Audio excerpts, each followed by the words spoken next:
Hello everyone. आज हम पढ़ेंगे जो पृथ्वी की उत्पत्ति से संबंधित या सौरमंडल की उत्पत्ति से संबंधित ज्वारीय परिकल्पना।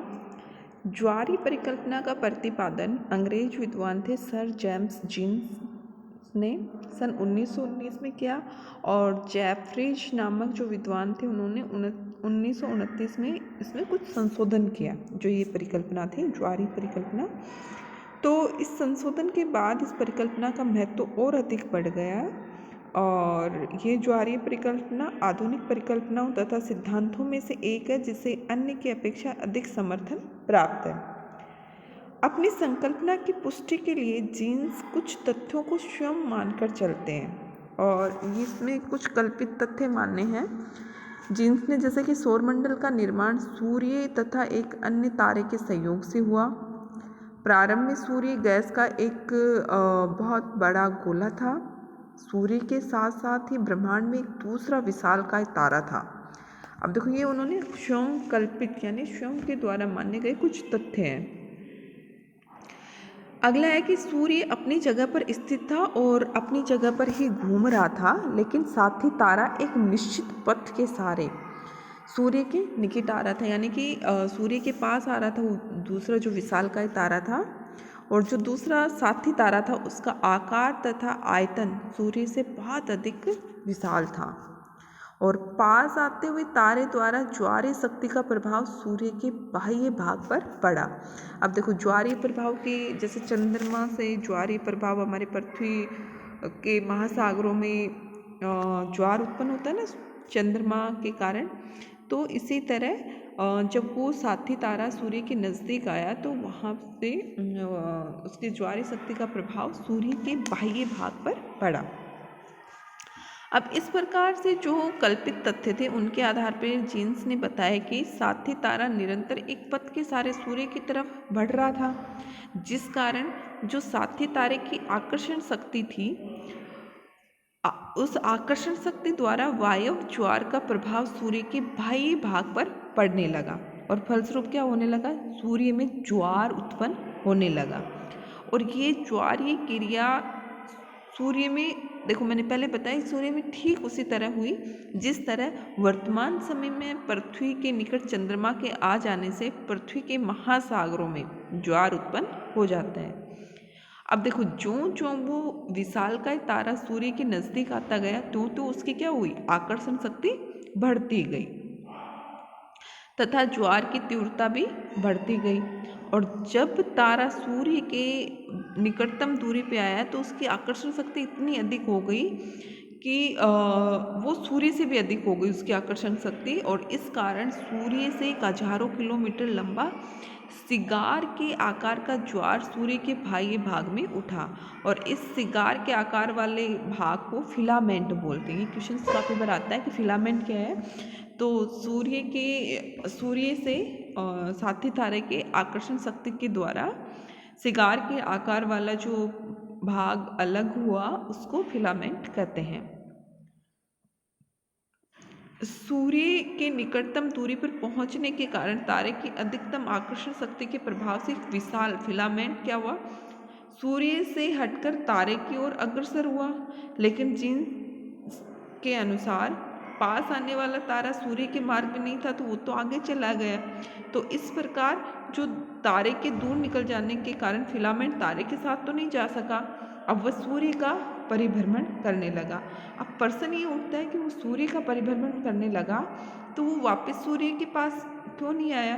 तो जब तक फिलामेंट टूटकर तारे की ओर अग्रसर हुआ उस परिस्थिति में सूर्य की आकर्षण शक्ति के क्षेत्र से बाहर वो फिलामेंट हो गया था और इस कारण वह सूर्य का ही चक्कर लगाने लगा, वापस नहीं आ सका। अब देखो, कुछ समय पश्चात उन्होंने माना कि साथी तारा सूर्य से इतना दूर चला गया कि पुनः दोबारा से कोई भी फिलामेंट सूर्य से अलग नहीं हो सका। और आगे चलकर जो सूर्य से निकला हुआ ज्वारीय पदार्थ था सिगार के आकार में अधिक लंबा हो गया और जिसका मध्य भाग अधिक मोटा था और किनारे पतले थे। तो किनारों के पतले होने का मुख्य कारण साथी तारा और सूर्य की आकर्षण शक्ति का प्रभाव ही बताया जाता है। और फिलामेंट में जो गति या परिभ्रमण हुआ उसको उन्होंने ऐसे माना कि तारे के गुरुत्वाकर्षण शक्ति के खिंचाव के कारण जो फिलामेंट था उसमें गति या परिभ्रमण का आविर्भाव हुआ। अब देखो ये एक चित्र है, इसमें आप अच्छे से समझ सकते हो कि ये सूर्य, यहाँ पर देखो ये सूर्य है और ये उसका साथी तारा है। अब देखो सूर्य से साथी तारा आकार और आयतन में बड़ा है और देखो इसका भी अलग से परिभ्रमण पथ है। और साथ ही अब देखो ये साथी तारा है, इसके आकर्षण शक्ति के कारण बाह्य भाग पर क्या हुआ, बाह्य भाग पर वायु ज्वार उत्पन्न हुआ। और देखो जब ये तारा बिल्कुल पास आ गया तो इससे जो फिलामेंट के आकार का सिगार है ये अलग हो गया। और अब ये सिगार देखो बीच किनार इस तरह से है, किनारों से पतला और बीच में मोटा।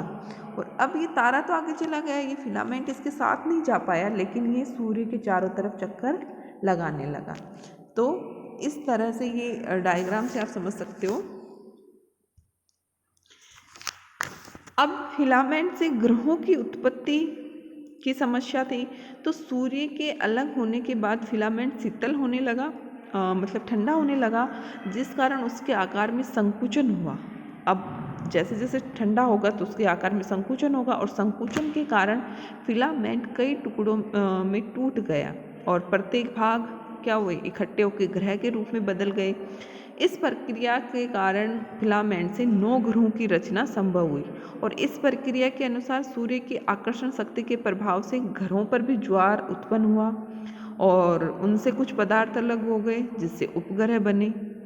तो इस तरह से फिलामेंट के ठंडा होने से, टूटने से ग्रह बने और ग्रह पर सूर्य के आकर्षण शक्ति के कारण उनसे भी ज्वारीय पदार्थ अलग हुए, उनसे ग्रह के उपग्रह बने। तो इस तरह से अब ये आता है कि ग्रहों से निकले ज्वारीय पदार्थ बड़े आकार वाले थे तथा उनकी केंद्रीय आकर्षण शक्ति अधिक थी, तब तक उपग्रह बनते रहे। यानी कि जब तक ग्रह से निकले हुए ज्वारीय पदार्थ बड़े थे और उनकी केंद्रीय आकर्षण शक्ति अधिक थी, तब तक उपग्रह बने। परंतु जब उनका आकार, स्वयं का आकार इतना छोटा होने लगा कि उनकी केंद्रीय आकर्षण शक्ति उन्हें संगठित रखने में असमर्थ हो गई, तब उपग्रहों की रचना समाप्त हो गई। अब देखो ये जो परिकल्पना है ये कुछ जो समस्याएं हैं उनको सुलझाती है, जैसे कि ग्रहों का क्रम तथा आकार। अब देखो जो सूर्य से निकला हुआ भाग था फिलामेंट, वो इस तरह से था, तो इसके किनारे पतले थे और बीच में से चौड़ा था। तो इस प्रकार जब फिलामेंट के टूटने से ग्रहों का निर्माण हुआ तो बड़े ग्रह बीच में और छोटे ग्रह किनारे की ओर बने। ग्रहों का ये क्रम है वर्तमान में सौरमंडल के ग्रहों से पूर्णतः सामंजस्य रखता है। सूर्य की ओर से प्रारंभ करने पर बुध ग्रह सबसे पहले, देखो अब देखो ये जब यहाँ ये सन है तो इसका ये जो है बुध ग्रह सबसे पहले, फिर शुक्र, फिर पृथ्वी, फिर मंगल।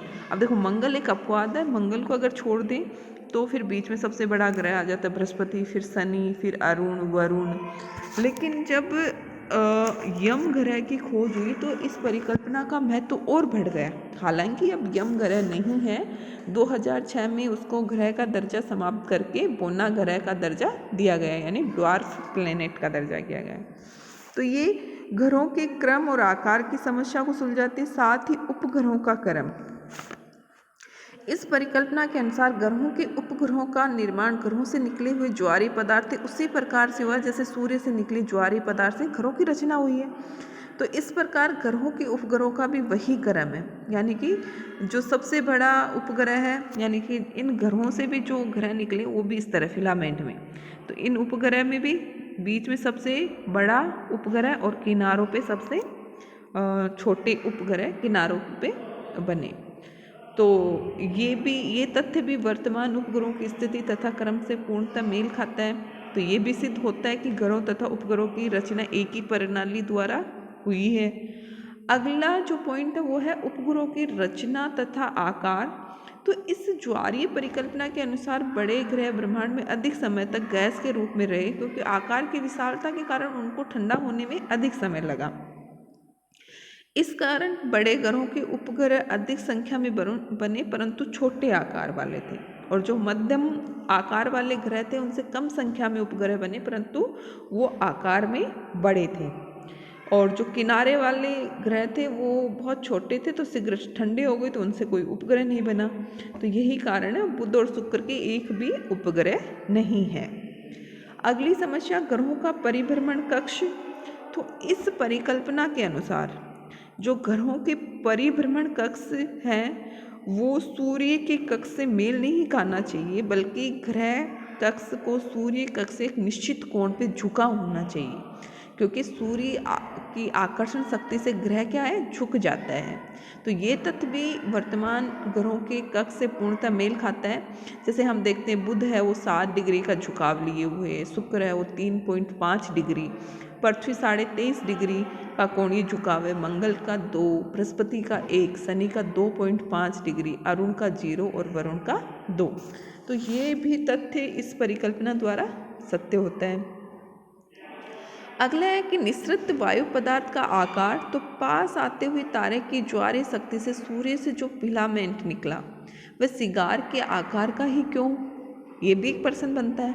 तो इसका मुख्य कारण ये है कि सूर्य के पास जब उस साथी तारा आ रहा था तो उसकी आकर्षण शक्ति में भिन्नता थी, यानी कि जब दूर था तो कम आकर्षण था, लेकिन जो जो पास आया तो उसकी आकर्षण शक्ति बढ़ी और इस कारण से पदार्थ की मात्रा बढ़ती गई तथा सूर्य के निकट तारे के सूर्य से निकटतम दूरी पर आने पर जो फिलामेंट से निकला वो सबसे अधिक था। तो और बाद में जब तारा आगे निकल गया तो उसकी आकर्षण शक्ति में कमी हुई, तो निःसृत पदार्थ की मात्रा भी घटती गई। तो इस प्रकार कहा जा सकता है कि जो पदार्थ सूर्य से निकला वो तारे की आकर्षण शक्ति के अनुपात में था। तो इस तरह से ये जो परिकल्पना है वो ग्रहों के क्रम, आकार, उपग्रहों का क्रम, उपग्रहों की संरचना, आकार, ग्रहों के परिभ्रमण कक्ष, निःसृत वायु पदार्थों का आकार आदि के बारे में जो भी समस्याएं थी उनको सुलझाने का प्रयास करती है। जेफरीज ने ज्वारीय परिकल्पना में कुछ संशोधन किया और उन्होंने बताया कि ग्रहों का निर्माण सूर्य और पास आते हुए तारे के संयोग से नहीं हुआ।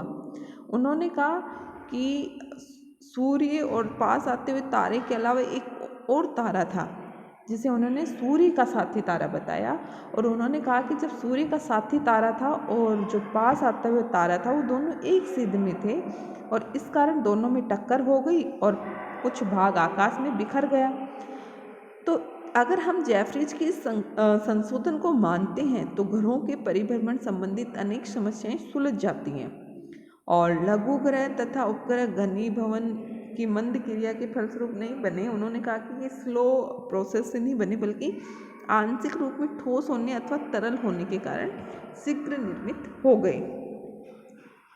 तो उन्होंने बताया कि गैसों के विस्तार के फलस्वरूप शीतल होने तथा ऊपरी सतह से विकिरण द्वारा इन लघु ग्रहों तथा उपग्रहों में शीघ्र ही तरल केंद्र का निर्माण हो गया और इस रूप में पृथ्वी तब तक शीतल होती गई जब तक वह पूर्ण रूप से तरल नहीं हो गई, और उसके बाद विकिरण द्वारा उष्मा का हास्य होने लगा और पृथ्वी के पदार्थ ठोस होने लगे और घनत्व के अनुसार उसमें विभिन्न मेखलाएं बन गई। और ये सभी जो घटनाएं हैं वो शीघ्रता से अल्प समय में ही घटित हुई। तो जेफरीज ने कहा कि सूर्य से पदार्थ अलग नहीं हुआ बल्कि जो साथी तारा, सूर्य का साथी तारा और पास आते हुए तारे दोनों एक सीध में थे, आपस में टक्कर हुई और इस कारण से जो ग्रह हैं उनका निर्माण हुआ। लेकिन वो ये ना कि मूल्यांकन तो हर किसी का होता है, तो जीन्स द्वारा प्रतिपादित तथा जेफरीज द्वारा संशोधित एवं परिवर्तित ज्वारीय परिकल्पना को बहुत समय तक तो समर्थन मिला, लोगों में इसके प्रति विश्वास हो गया, क्योंकि जीन्स को ये विश्वास था कि ब्रह्मांड की जो ग्रह प्रणाली है उसका वो एक अनूप विधान से बनी है। लेकिन देखो वो ये ना कि वर्तमान वैज्ञानिकों को जीन्स की परिकल्पना माननी नहीं है, वैज्ञानिकों को जीन्स की परिकल्पना माननी नहीं है। और इसके बारे में देखो सबसे पहले बी लेविन ने कहा है कि ब्रह्मांड के तारे एक दूसरे से इतनी अधिक दूरी पर स्थित है कि उनमें पारस्परिक मुठभेड़ की तो संभावना ही नहीं होती है, यानी कि संभावना बहुत कम है कि इतनी दूरी पर तारे हैं तो उनमें कैसे मुठभेड़ हुई, यानी टक्कर कैसे हुई। दूसरा है कि जिस विशाल तारे से सूर्य में ज्वारीय उद्भेदन हुआ, बाद में वो तारा कहाँ गया?